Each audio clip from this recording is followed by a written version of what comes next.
this week's drive, we go boating on the Danube, bask in the California sun, get up close and personal, and save on front tyre wear. All this and more in this week's Drive.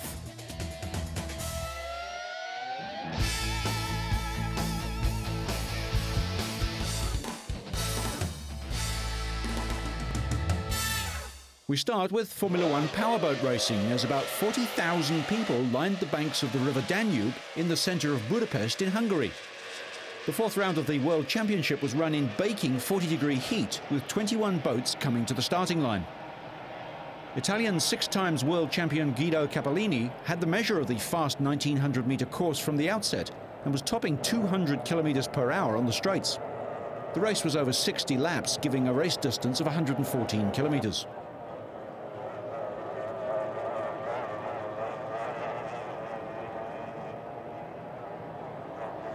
Despite a spirited challenge by American Scott Gilman in boat number 18 and Italian Ivan Torta in 14, there was little they could do apart from watch the champ vanish into the distance.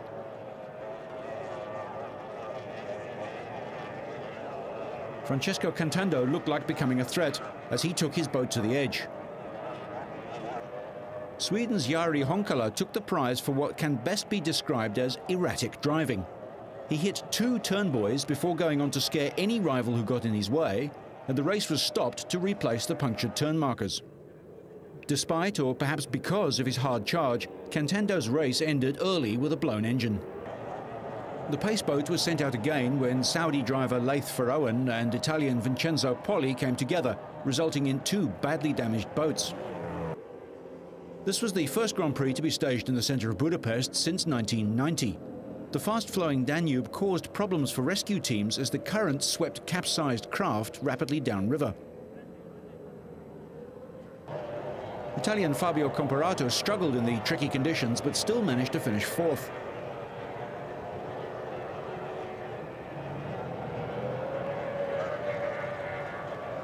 Torta took a close third place, a fraction behind Gilman. Capellini won by a margin of 9 seconds, and the Italian now holds a commanding lead in the points table after wins in Portugal and Campione. He has 43 points, 30 more than Comparato. The Italian is looking at a 7th world title. Gilman is now 4th overall with 27 points. Back on dry land, we go now to Sonoma in California for the Dodge Save Mart 350, race number 16 of the 36-race series. The race would see 110 laps of a race circuit rather than the more usual banked ovals. Jeff Gordon, who'd won 3 of the last 4 Sonoma races, moved from 4th into 2nd place after the first lap and then overtook Stewart on the 2nd lap. The 4-times champion led for 31 laps until his Chevrolet lost power with transmission problems. His crew worked furiously on the car in the garage, and Gordon rejoined the race 7 laps down. John Andretti briefly held the lead for the first time on a road course when a well-timed pit stop put him out in front. But he fell back, and this spin dropped him further back, eventually finishing 10th. Jerry Nadeau takes over first place with 22 laps to go. Nadeau hasn't had a steady ride since he was released by the Hendrick Motorsports team in May. I'm telling you, staying out on them old tires, that ain't the hot tip, guys. Nadeau, driving in place of Steve Grissom, had just 2 laps left to go to the finishing line when he suddenly spun off the track with gear failure, allowing Ricky Rudd through to take his first victory of the season. Defending champion Tony Stewart, who started the 110-lap race in pole position, took 2nd place. Terry Labonte finished in 3rd place ahead of Kurt Busch in 4th, and Jeff Green completed the top 5. It was Rudd's 23rd victory, the 6th road course win, and his first since he took the checkered flag in Richmond last September. Rudd has had 10 top 10 finishes in 14 races at Sonoma, with a track record of 4 pole positions.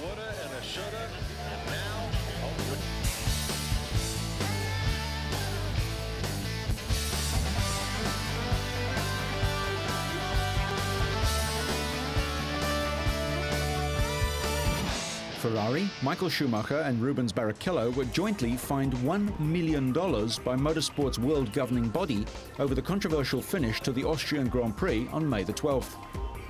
The fine came after Schumacher was gifted the win after teammate Barrichello was ordered to let him pass near the end of the race. Schumacher responded to jeers from the crowd by pushing his teammate to the top of the podium to accept the winner's trophy.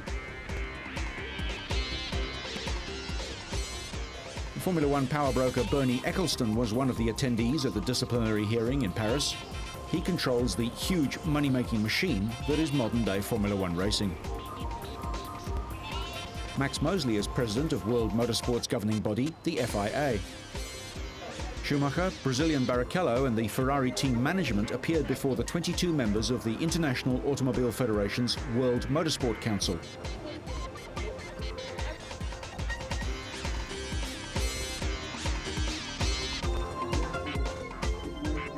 But the authorities decided they could take no action over Ferrari's use of team orders, as Max Mosley explained.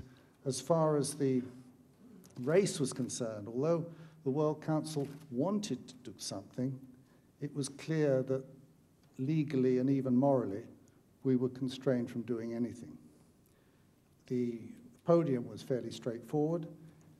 It was felt by the World Council it would be wrong to impose a sporting penalty for what was an administrative or procedural misconduct. Ferrari sparked worldwide outrage in ordering Rubens to move over and give Schumacher 4 extra championship points. Michael is cruising to a record-equaling 5th world title with more than twice the points of his brother Ralph.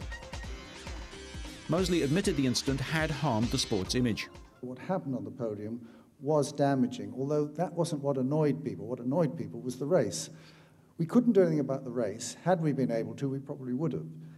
But that didn't stop us then imposing what we thought was the appropriate sanction for the podium. Will this see the end of team orders in Formula One? Don't bet on it.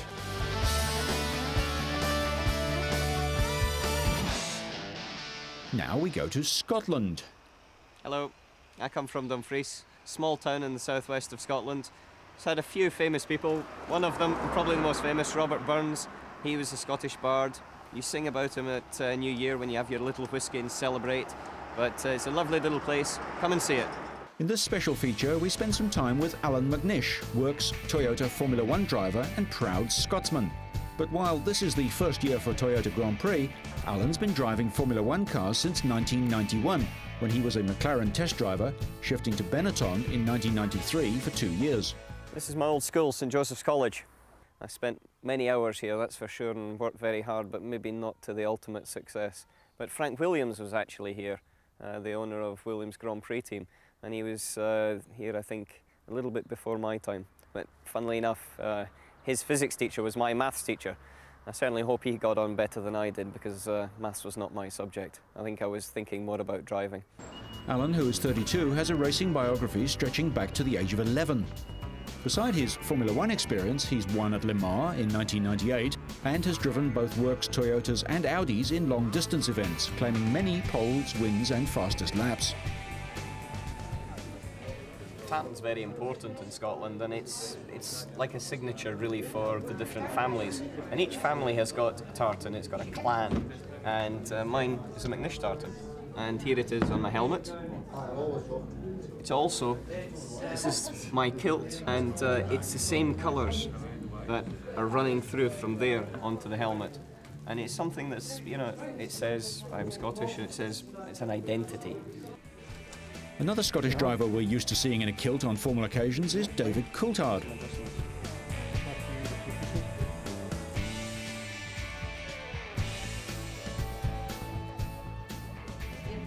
You're wondering what's underneath the kilt? No, can't tell you. This is Robert Burns behind me. The statue was erected, obviously in his memory. He was a farmer originally, and he farmed about 10 kilometres from the town of Dumfries. But he used to come here on a Saturday night and have his little whiskey and some haggis. He then moved into the town, and that's when he really started to write poetry. Address to a haggis. Fae fie your honest sonsy face, great chieftain o' the puddin' race. Aboon them ye take your place, pain stripe of fair. Your poors wa make mankind you care, and dish them out their billow fare. All Scotland wants to nae stinking ware that joups o' luggies. But if you wish your grateful prayer, Gera Haggis.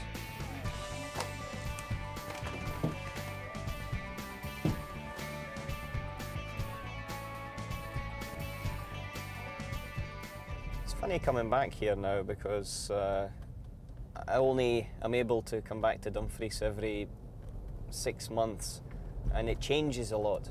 But when you do arrive and you see things that's, you know, this type of building with the sandstone, that's very typical to this area, and you know, it reminds you of home. It reminds you of who you are. I remember cycling along here when I was maybe about the same age, and this is a very, very small hill, but it seemed like the side of Mount Everest at the time. My little legs pedaling on my little bicycle. McNish is clearly a man very aware of his roots, despite his high-powered globe-trotting job. And roots are what farming the Scottish Highlands are all about. Beside Coulthard and McNish, Scotland has produced two other notable Formula One drivers in the late Jim Clark and Sir Jackie Stewart, who accounted for 5 world titles between them in the 1960s and 1970s.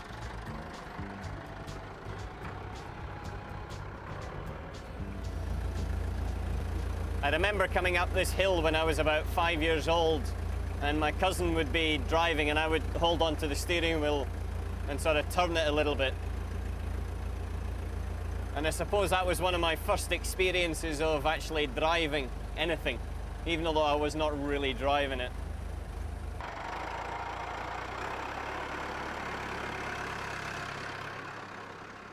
Certainly the first race I had was at a place called Rowra, and that's about maybe 100 kilometres from here, but it's in England. And I was just a little kid, and there's a picture with my father sitting beside my cart and myself in it, and all you could see were 2 big feet and a helmet sitting on a body, and nothing, there wasn't really a body, it was just sitting on top of my shoulders.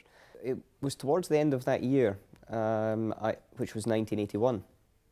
I'd done 2 or 3 races and I started to enjoy it, and I started to get a feeling, and I went to one event in December, and I was leading and I spun off, made a mistake, and then I thought, right, okay, the next race, I'm going to win the next race. That's it.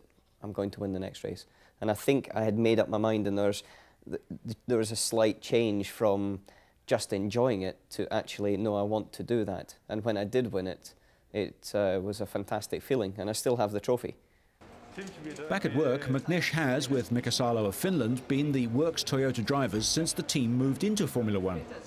The giant Japanese car manufacturer had previously put its motorsporting budget into a successful World Rally Championship effort over several years, ironically with another Scotsman, Colin McRae, among others. I think the difference between winning and finishing second is confidence. It's not necessarily anything else, it's confidence. And that just takes you the extra little edge to know when you're pushing through the corner at 250 kilometres per hour that you can keep it flat. And if it does oversteer, you can correct it. You'll fix the problem, don't worry. That's confidence. And I would say that that is the difference between first and second. I don't believe necessarily that God's looked down on you and say, okay, Alan McNish, you're going to win this weekend. I believe that if you do your homework, if you work with the engineers, if you do the correct setup and just do your job correctly, then you put yourself in a much better situation, and then you make your luck.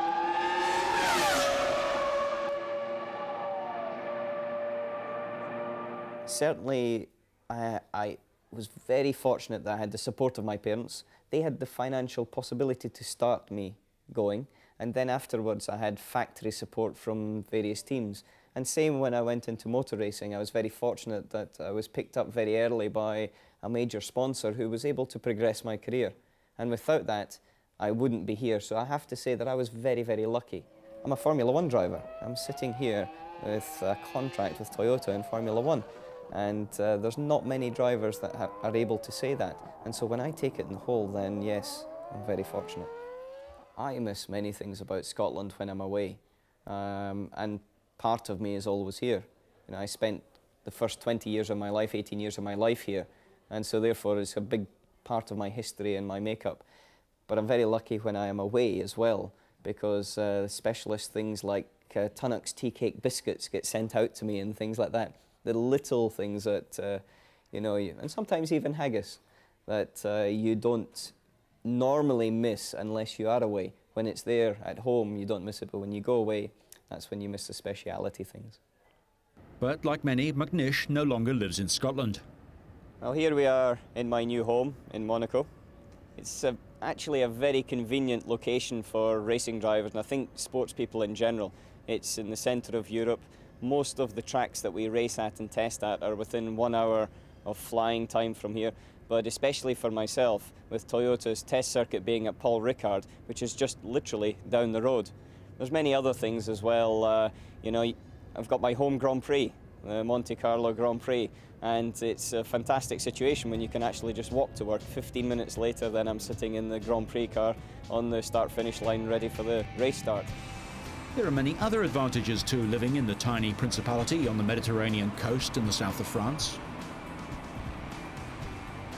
Perhaps not surprisingly, the cosmopolitan McNish speaks good French, and while the slightly built driver has settled into his role easily enough, he's not at all blasé about his privileged lifestyle. He manages to keep a refreshingly down-to-earth and boyish enthusiasm for the trappings of the life his skill and courage have brought him. Certainly life in Monaco is very different to anywhere else I've ever been in the world, except maybe Las Vegas. You know, you've got more Ferraris per kilometre here than anywhere else in the world. Maybe only at Maranello have you got more. Just the cars that are driving around, the people are all dressed immaculately, everything is always to perfection. And it's like Hollywood a little bit. It's a question you get asked a lot, what is it like to be a Formula One driver? And to be honest, if you sit down and think about it, you realise it's fantastic. That the lifestyle, the fact that you're driving 800 plus horsepower cars, you are on the limit all the time, and you're in an exclusive group of only 22 drivers in the world. Alan actually gets 2 company cars, a red and white single-seater for weekends and a smart red cabrio for everyday transport. In this casino, that's where people who win the race on the Sunday probably lose all their prize money on the Sunday night. Here we're coming down towards Les Hairpin. You come down, you brake, you slow the car down to about 40 kilometers per hour and you just turn it on full lock as much as you can get on, because it's such a tight corner, before accelerating hard, squirting the power down and then going through towards the tunnel.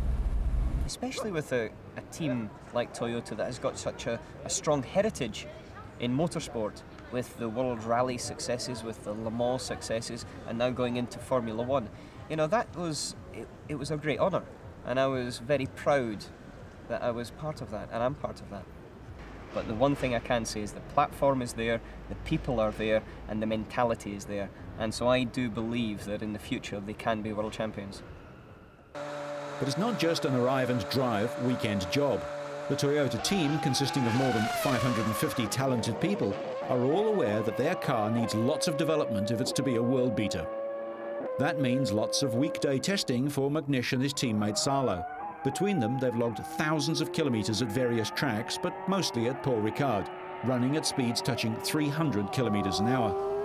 Not a bad job for a wee Scots boy who learned to drive in a tractor in a muddy field.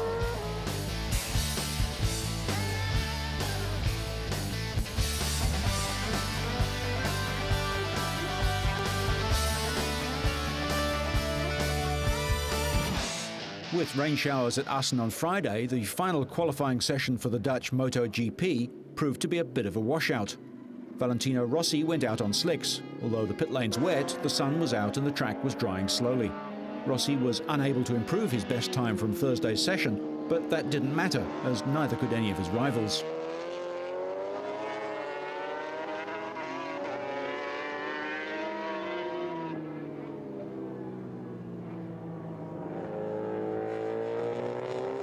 Max Biaggi is the only rider to have started a race in front of Rossi this season and would start alongside him on the front row. Max was also unable to improve on his Thursday's time. Biaggi won at Assen last year when rain stopped the race after he had held off a charge from Rossi. Kenny Roberts held on to third, giving the US former world champ his best qualification since the final race of 2001 at Rio de Janeiro. Italy's Loris Capirossi completed the front row. The 250s had similar problems with the weather, with a drying track ruined by a heavy shower. That allowed Italian Marco Melandri, second in the championship, to hold on to pole position.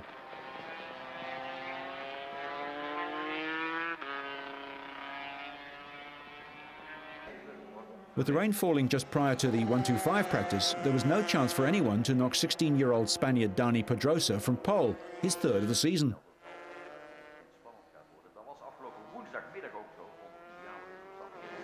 Honda have won the Dutch 500cc race 7 times in the past 8 years, and Rossi has won 5 of the 6 races this season. However, Max Biaggi, who ended Honda's Dutch domination last year, powered past Rossi at the start and grabbed the lead. Rossi also lost out to Toru Okawa and Kenny Roberts, going back to 4th by the first corner. Rossi started hunting Max, who had lost the lead to Roberts. But it was Brazilian Alex Barros who forced himself into contention. Barros took the lead from Roberts, who fought back, but only Rossi was capable of staying with Alex.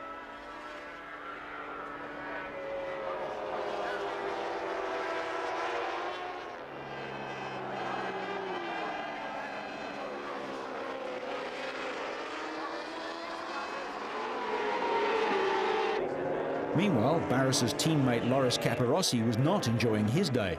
He crashed on the 4th lap and broke his wrist, which may keep him out until the end of August. Eventually, the power of Rossi's 4-stroke made the difference, and he powered away from Barros. Although he couldn't match Rossi, Barros's 2nd place is the best placing for a 2-stroke engine this season. And Carlos Checa held his nerve after a skirmish with Okawa to take 3rd place. With win number 6 from 7 starts, Rossi lengthens his lead in the championship to 62 points from Toru Okawa in 2nd place. After a last corner rub, Checa was lucky to keep 3rd place as he survives this trip to the beach. Okawa wasn't so lucky and lost 20 seconds and 4th place to Biaggi.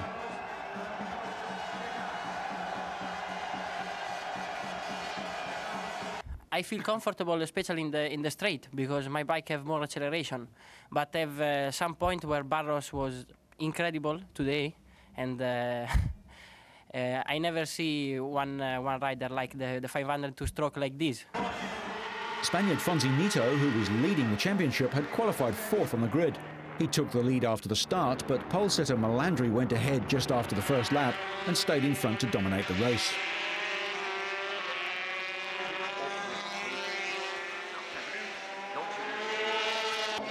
Frenchman Randy Ducournay crashed out on the 7th lap but escaped uninjured.